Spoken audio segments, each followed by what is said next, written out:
Top 10 vintage cars. Number 1. Aston Martin DB4, the look that became a style icon. 1958-1963 editions. By the end of the 50s of the last century, Aston Martin cars were known all over the world.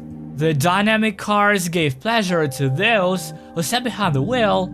The DB2/4 was replaced by the Aston Martin DB4 in 1959. The body and engine were completely new.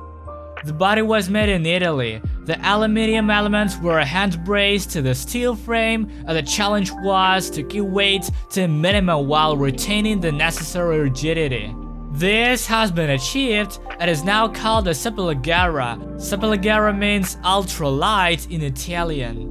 The Aston Martin DB4 itself has a characteristic appearance of a supercar. At first glance, it becomes clear that there are few competitors to the car. Extended bonnet, visually shifted backward center of gravity. The DB4 feels like it's sitting in front of the spring spot. Just press the accelerator pedal lightly and the car disappears in a whirlwind of dust and roar. The huge chrome radiator grille and powerful air intakes are a clear indication of the impressive engine volume. If you want to get this car and are a true rare car enthusiast, you have to pay around $300,000. Then get showed off to your friends. Number 2. Buick Roadmaster Generation 6, 1957-1958. In 1957, the Buick Roadmaster received a new long, wide, and low body with a flat bonnet and boot, huge rear weight, and a long straight wing at the rear fender end. The windscreen and rear window became panoramic, and the pillars sloped backwards. The air vents have been transformed into 4 rectangular chrome-plated drops, while the sinuous sidelines of the sharp tail have been supplemented by a red stripe all the way around and 3 chrome ribs on the rear wings. The radiator grille returns with a vertical slat, a huge toe bar on the front bumper, and exhaust pipes integrated into the bumper at the rear. The wheelbase was increased to 127.5 inches. 1958 was the last year of production of the Buick Roadmaster. The body was heavily chrome-plated and looked more massive with a full-width radiator grille and twin headlamps. The front fenders had lost their air vents and the drum brakes were much improved. The 75 series was the base model, but with the introduction of the Limited, it was no longer the top Buick model. Roadmaster sales fell to 15,054 units. If you like this car, be prepared to pay around $190,000 for it.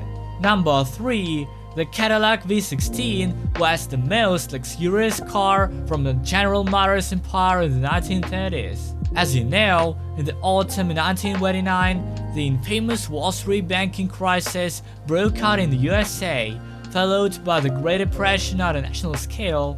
Meanwhile, in the 1920s and 1930s, the situation in the prestige car market developed in the opposite directions. The cars became more comfortable, their size and weight increased, and, as a consequence, engine power had to be increased. It was impossible to use compressors or simply increase the cylinder volume due to various restrictions. Therefore, the logical solution was to increase the number of cylinders. The most prestigious brand General Motors was Cadillac. In the 1920s, Cadillac had already firmly established itself on the market of prestigious, powerful, and expensive cars with V8 engines. Cadillac's management, led by President Lawrence Fisher, intended to begin production of the new multi-cylinder top model 1926. Development was carried out under the strictest secrecy. Today, preserved reproductions are of immense value and a collector's pride. In auction, the best reproductions can be worth hundreds of thousands of dollars. The Cadillac V16 is undoubtedly an American classic that epitomizes the golden age of the automobile. Number 4. The Bentley Mark VI is a car produced from 1946 to 1952. The standard version of the 4-door full-body Mark VI was Bentley's first luxury sedan. Launched in 1946 and produced from 1946 to 1952, it was the first Rolls-Royce car to feature a full steel body. It was also the first car to be fully assembled in the factory. These cars were not cheap, but were very successful, although they had the disadvantages of poor steel quality imposed by post-war government controls. The Rolls-Royce Motor Division, utilizing all its experience in steel body production from 1936 onwards, the Rolls-Royce Motor Division, using all the experience of steel body production, began in 1936 with a cheap all-steel chassis, although at the time was partly owned by the Rear Wheel Company. Available direct from the factory, they were exported throughout the world.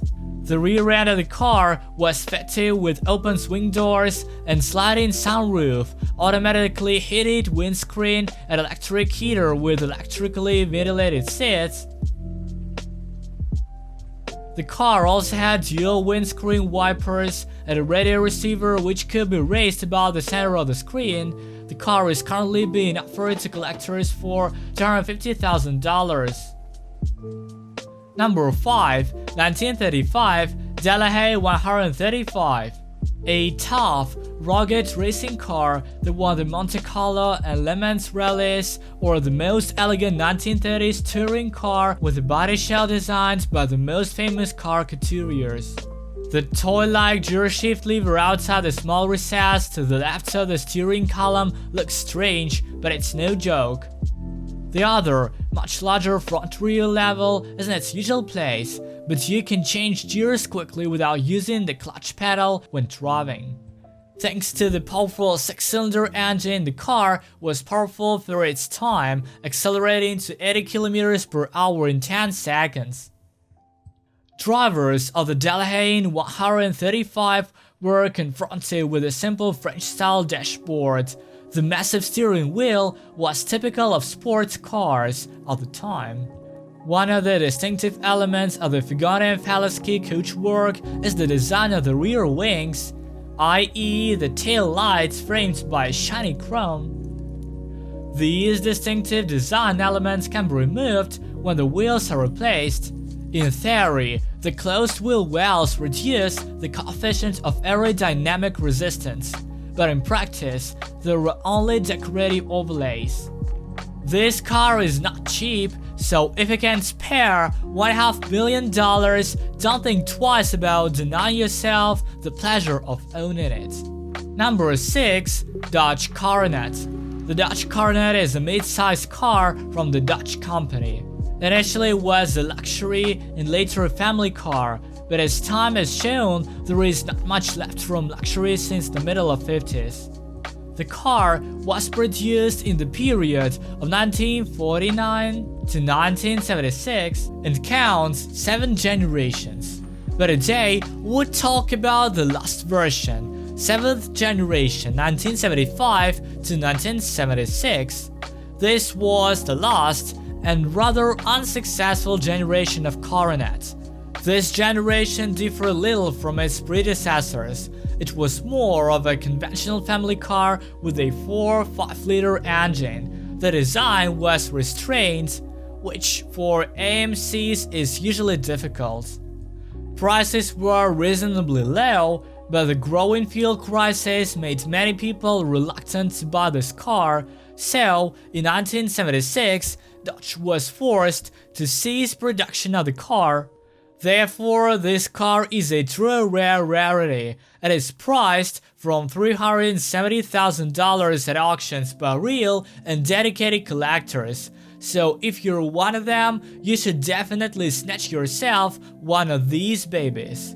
Write in the comments which vintage car you like the most. Be sure to subscribe to my channel and hit the like button. See you later.